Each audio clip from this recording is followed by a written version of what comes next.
প্রশ্নগুলো। এই প্রশ্নগুলো আজকে আমরাও জানতে চেয়েছি বিভিন্ন বাহিনীর কাছ থেকে, কারণ এগুলো আমাদেরও কনসার্ন। আপনারা যে বিষয়গুলো নিয়ে উদ্বিগ্ন, এগুলো আমরাও উদ্বিগ্ন, কারণ এটার সাথে ডেফিনেটলি নির্বাচনের পরিবেশের সম্পৃক্ততা আছে। কারণ তফসিল ঘোষণার পরে যাই হোক না কেন, সাধারণ আইন শৃঙ্খলা ঘটনা ঘটলেও সেটার প্রত্যক্ষ বা পরোক্ষ প্রভাব তো নির্বাচনের উপর পড়েই, পরিবেশের উপরে পড়েই। অন্ততপক্ষে মানুষ, আপনারাও তো একটা বড় অংশ, আমাদের অংশীজন এবং আমাদের পার্টনার। আপনারা যদি নিরাপদ বোধ না করেন, কিভাবে আপনারা আপনাদের দায়িত্ব পালন করবেন? সুতরাং এই বিষয়গুলো আমরা জানতে চেয়েছি। আমরা যেটা অবহিত হয়েছি, একটা জাতীয় শোকের সময় যখন সবাই আমরা শোকে মুহ্যমান এবং সেখানে স্বাভাবিকভাবে ক্ষোভ প্রকাশের জন্য মানুষজন জড়ো হয়েছে এবং ক্ষোভ প্রকাশ করছিলেন, এর বা ছায়ায় এইটাকে ব্যবহার করে স্বার্থান্বেষী কিছু লোক এই ঘটনাগুলো ঘটিয়েছে আইন শৃঙ্খলা বাহিনীকে ওভার পাওয়ার করে। এই সুযোগ আর দেওয়া হবে না। Message is very clear.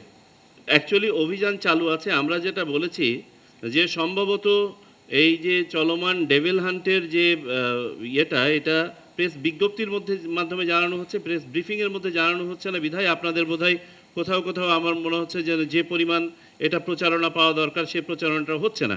তো আমরা বলেছি এটা যেন নিয়মিতভাবে প্রেস ব্রিফিংয়ের মাধ্যমে জানানো হয় এবং তা আপনারা জানতে পারবেন। আমাদের আজকে যেমন আমি স্ট্যাটিস্টিক্স বলি, এই অপারেশন শুরু হওয়ার পরে শুধু একটি বাহিনী 56টা অস্ত্র উদ্ধার করেছে। আপনার প্রচুর পরিমাণে অ্যারেস্ট হচ্ছে। অন অ্যান অ্যাভারেজ প্রতিদিন 2000 জন সন্ত্রাসী গ্রেপ্তার হয়েছে, অন অ্যান অ্যাভারেজ প্রতিদিন, যেদিন থেকে শুরু হয়েছে 13 তারিখ থেকে আজকে পর্যন্ত। আপনার অ্যামুনিশন উদ্ধার হয়েছে।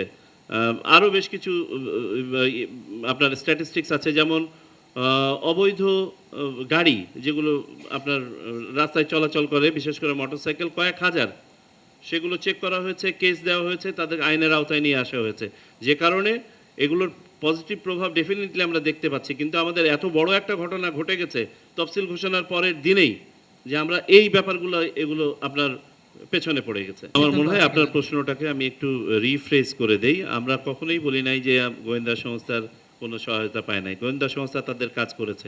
আমরা তদুপরি তাদেরকে প্রশ্ন করেছি যে এখানে কি কোনো ল্যাপস হয়েছে কিনা, যে এটা আইডেন্টিফাই করার কোনো সুযোগ ছিল কিনা, মানে এটার কোনো ফুটপ্রিন্ট পাওয়ার স্কোপ ছিল কিনা, সেগুলো নিয়ে একটু আমার মনে হয় ইন্ট্রোস্পেকশন করার স্কোপ আছে, এটা দেখার দরকার আছে। আর দেখুন, অগাস্টের 5 তারিখের পর থেকে, জুলাই 24-এর অগাস্টের 5 তারিখের পর থেকে আমাদের মানবিক পুলিশ এবং আরও আপনার হিউম্যান রাইটসের জায়গাগুলোকে সমুন্নত রেখে কাজ করার ব্যাপারে সকল বাহিনীর প্রতি এক ধরনের নির্দেশনা ছিল। আমাদের কাছে মনে হয়েছে এই ভালো উদ্যোগটার কেউ কেউ খারাপ সুযোগ নিয়েছেন।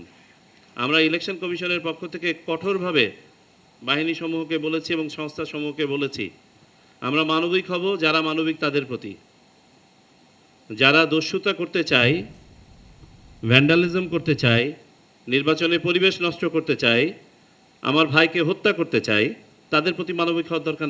আর এই ব্যাপারটাকে আমরা ইনডাইরেক্ট আলোচনায় এসেছি, কারণ এটা একটা ভ্যান্ডালিজম এবং এটাও আমাদের নির্বাচনী পরিবেশের উপরে প্রভাব ফেলছে।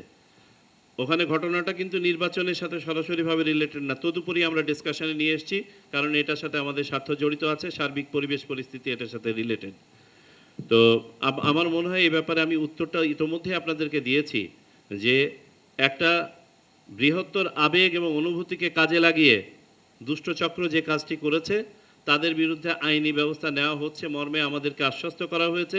ইতোমধ্যে অন্ততপক্ষে 20 জনকে চিহ্নিত করা হয়েছে, তাদেরকে আইনে আওতায় নিয়ে আসা হয়েছে মর্মে আমরা নিশ্চিত হয়েছি।